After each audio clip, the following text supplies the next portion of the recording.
Neexistuje ono náhodou wasabi v reálu? Odpověď zní, ano, existuje. No a já jsem tu dneska od toho, abych to ochutnal a zjistil, jakou wasabi power dostanu. Hej, kámo, normálně Bravo Stars v realitě. Takže tady máme nějaké to wasabi, no a my to jdeme ochutnat, jakou dostanu.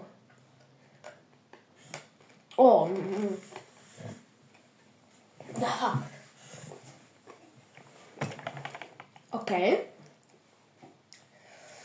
Ty vogo, no.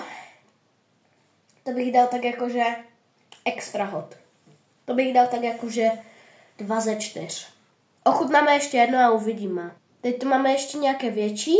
Jdeme na to.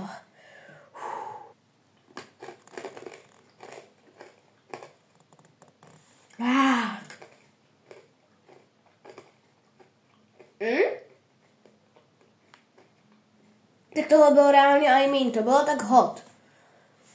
1 ze 4 reálně. Takže doufám, že dneska budu hyperaktivní díky těmhle wasabi powerům a že video na mém druhém kanále Škybiďáci v akci dosáhne zhlédnutí.